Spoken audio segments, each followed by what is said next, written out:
Hello and welcome to Module 1 of the formal training program of the Genetics of Divinity. My name is Joy Kosh and I will be your collaborative partner and guide as you embark with me on your journey of self-revelation and self-realization. In order to make the most of your experience, I recommend that you prepare yourself with the following tools. First, you will need a 2 or 3 ring binder. You can find that in any office stationery store with appropriate perforated white sheets of paper and a pen with blue ink. Yes, you are going to handwrite all your notes that you take as you undergo this training. Handwriting engages more muscles and hence more senses when compared to typing in a computer or in a typing machine. Moreover, when you handwrite, you automatically focus to make your script more readable and understandable. And you will need a lot of focus as you go through this training of Genetics of Divinity. Research has concluded that we are most responsive from a conscious memory retention point of view to written information, handwritten information, when it is presented in white paper and blue ink, to the occipital lobe of our brain, which is responsible for our sense of sight. Collectively, this is called an ideomotor response, which generates a very powerful impulse to agitate dormant memory systems in your subconscious mind. Well, why perforated sheets of paper? Well, it is easier to add and remove pages from your training binder that way, as opposed to tearing off pages from a bound notebook. You will need this flexibility as you go through the training.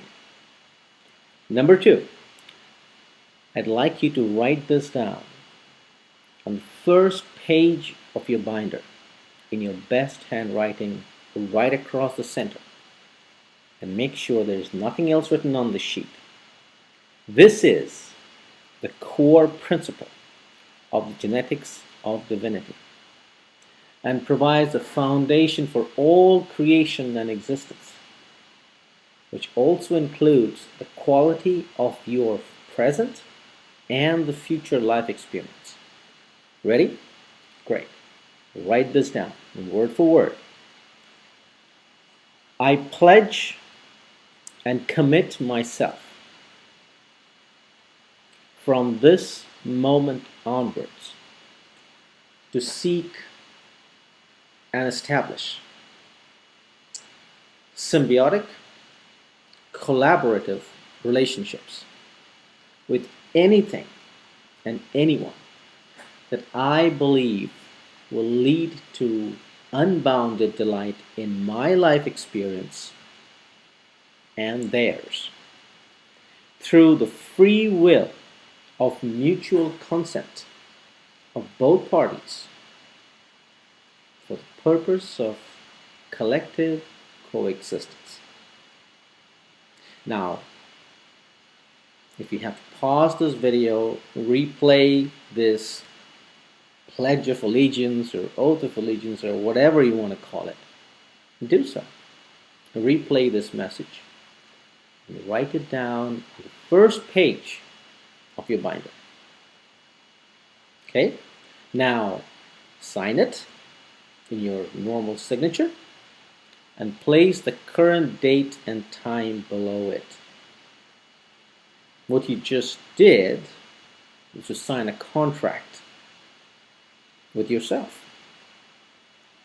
And this is going to be your guiding principle as you reactivate the dormant memories of the code and consciously leverage it to bring about a life experience filled with unbounded delight.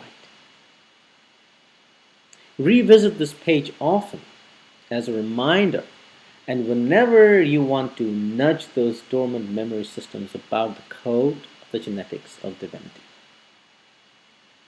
Number 3, whenever you decide to go through these training sessions, I encourage you to find a specific place that you will use all or most of the time. In this place, you want to stay undisturbed and stay comfortable throughout the entire duration of this training session. Pretty much like going to school and attending a class.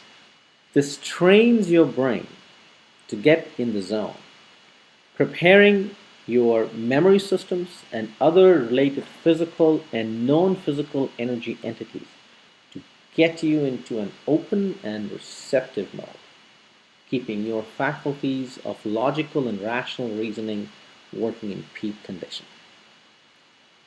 Number 4, the information that you will learn is not common, and it will challenge quite a few of your current belief systems and paradigms. Now, I'm not asking you to accept everything just because I am saying so. But understand the logic as I explain it, and then use your own discernment to evaluate what you've learned or what you've heard without any bias or predisposition. Being born a human grants you a gift with decision-making capabilities through logical and rational analysis. All that I ask from you is you take advantage of this gift of rational discernment that you are endowed with and just use it to your advantage. Number 5, as you go through the training, some concepts will resonate with you, which is an indication that what you've learned has been able to agitate, if not yet reactivate, those dormant memory systems related to that topic in your subconscious mind. Now, this is a good sign and is generally characterized by that aha cognition. I didn't know that. Wow. So that's the aha cognition. Well, if you get one of these moments, well, revisit that concept a few more times until you understand it so well that you can actually teach somebody about it, as if you had known it for years. This is a very good sign indicating that the dormant memory of that portion of the code of the genetics of divinity has been reactivated or is in the process of getting reactivated, and it is ready to be used to provide guidance to your life experience. Now you got to recognize when this happens and just don't fight it and leverage the new consciousness. Number 6. Now as you go through training, there will also be some concepts that will not resonate with you. Well, just don't fight it, since this is an indication that you are not ready for it just yet. And there are some layers of non-genetic memory that shrouds the dormant memory of the code of the genetics of divinity more densely. When that happens, just put it in a parking lot and come back to it later. You will eventually be able to reactivate those memory systems. Just give it some time. Remember that the code of the genetics of divinity is founded on the principle of symbiotic collaborative relationships established through the free will of mutual consent for the purpose of collective coexistence. You have to build such a relationship with your own memory systems first. Mutual consent is key in a wholesome, symbiotic, collaborative relationship. Number 7. I'm assuming that you watch the videos on the home page at www.geneticsofdivinity.com, as well as the videos on the page titled The Code. If you have not, I encourage you to watch those first for a very high-level overview of what this code of the genetics of divinity is all about. Now that process delivers the first impulse to this dormant memory systems about the code in your subconscious mind. If you have to pause this video and replay it from the beginning, great, so be it. You are in for an education first, and the entertainment will follow automatically. So apply the same dedication and passion to this education just like you would do at school or maybe at your place of work. This solidifies your self-discipline as a key requirement in order to leverage what you're about to receive. What I'm about to tell you now is personal, and it has been quite an effort to convince myself that I should reveal my personal story in public.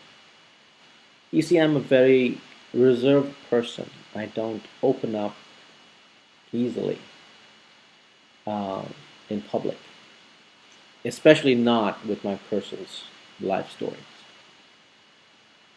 But I realized the reason I'm here today with you sharing the code of the Genetics of Divinity was because what had happened to me, which I call my sob story, or the days of unbounded plight that I had gone through.